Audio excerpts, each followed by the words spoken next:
Nilinis ni Kuya Jesus ang templo.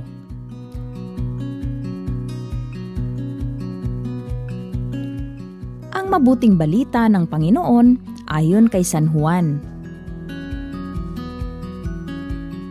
Malapit na ang Paskwa ng mga Hudyo, kaya't pumunta si Jesus sa Jerusalem. Nakita niya sa templo ang mga nagtitinda ng mga baka, mga tupa at mga kalapati, at ang namamalit ng salapi.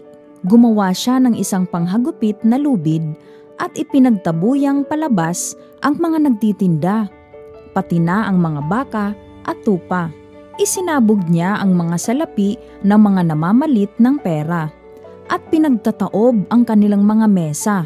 Sinabi niya sa mga nagtitinda ng kalapati, "Alisin ninyo rito ang mga iyan. Huwag ninyong gawing palengke ang bahay ng aking ama." Naalala ng kanyang mga alagad na sinasabi sa kasulatan, "Ang aking malasakit sa iyong bahay ay parang apoy na nag-aalab sa puso ko." Dahil dito'y tinanong siya ng mga Hudyo, "Anong tanda ang maibibigay mo upang patunayang may karapatan kang gawin ito?" Tumugon si Jesus, "Gibain ninyo ang templong ito, at muli kong itatayo sa loob ng 3 araw." Sinabi ng mga Hudyo, 46 na taon na ginawa ang templong ito, at itatayo mo sa loob lamang ng 3 araw? Ngunit, ang templong tinutukoy ni Jesus ay ang kanyang katawan. Kaya't nang siya'y muling mabuhay, naalala ng kanyang mga alagad na sinabi niya ito, at naniwala sila sa kautusan at sa mga sinabi ni Jesus. Nang pista ng Paskwa, nasa Jerusalem si Jesus. Marami ang sumampalataya sa kanya nang makita nila ang mga kababalaghang ginawa niya.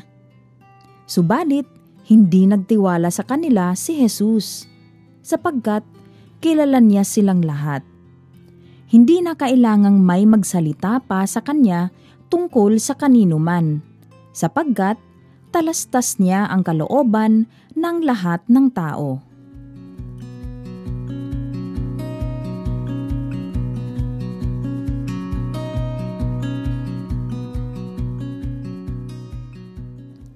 Mga bata, tayo ngayon ay nasa 3 linggo ng Kwaresma, at sa ating ebanghelyo, makikita natin ang malasakit ni Kuya Jesus sa templo.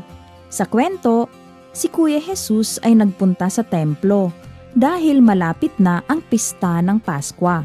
Ang templo, mga bata, ay ang lugar na kung saan ang mga tao ay nagpupunta upang sumamba sa Diyos, mag-aalay ng mga panalangin at pasasalamat.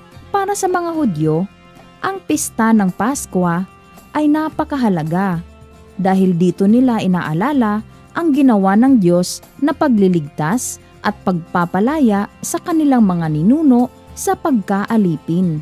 Tuwing pista ng Paskwa, ang mga Hudyo ay nagpupunta sa templo para mag-alay ng pasasalamat at ng mga handog sa Diyos.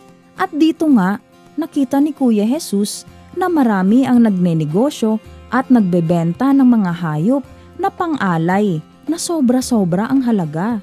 May mga nagpapalitan pa nga ng pera at nagmistulang palengke ang paligid ng templo. Kaya naman siya ay nagalit at ipinagtabuyan ang mga ito. Nagalit si Kuya Jesus dahil sa kawalan ng paggalang ng mga tao sa tahanan ng Diyos. Sa halip na ang Diyos ang unahin, ay mas binigyan nila ng pansin ang ibang mga bagay. Dahil sa kanyang ginawa, naalala ng mga alagad ang sinabi ng kautusan, "Ang aking malasakit sa iyong bahay ay parang apoy na nag-aalab sa puso ko." Mga bata, ang templo na binanggit sa ating kwento ay katumbas sa atin ngayon ng ating simbahan. Sa tuwing tayo ay nagpupunta ng simbahan, ang mga kilos ba natin ay nagpapakita ng paggalang dito? O katulad din tayo ng mga tao sa panahon ni Kuya Jesus na inuuna ang ibang mga bagay kaysa nang sikapin na makaisa ang Diyos sa pagdarasal at pagdalo ng pagdiriwang ng misa? Pinaaalala rin sa atin ng ebanghelyo ngayon, mga bata, na si Kuya Jesus ang pinakabanal na templo ng Diyos. Kaya sinabi niya, "Gibain ninyo ang templong ito at muli kong itatayo sa loob ng 3 araw." Ang tinutukoy niyang templo na kanyang itatayong muli sa loob ng 3 araw ay hindi na ang gusali o bahay dalanginan, kundi ang kanyang mismong sarili. Tinutukoy niya rito ang kanyang muling pagkabuhay pagkatapos ng kanyang pagpapakasakit at pagkamatay. Nakatatagpo natin ang Diyos kay Kuya Jesus sapagkat siya ang Diyos na nagkatawang tao. Mga bata, tinuturuan tayo ni Kuya Jesus sa ating ebanghelyo ngayon ng marapat na pagpapahalaga sa templo o simbahan, ang lugar kung saan natin nakatatagpo ang Diyos sa panalangin at pagsamba. Kasama nito ang pagkilala kay Kuya Jesus na siya ang banal na templo ng Diyos. Kung kaya't paghandaan natin ang pagtanggap sa Kanya, lalo na sa banal na komunyon.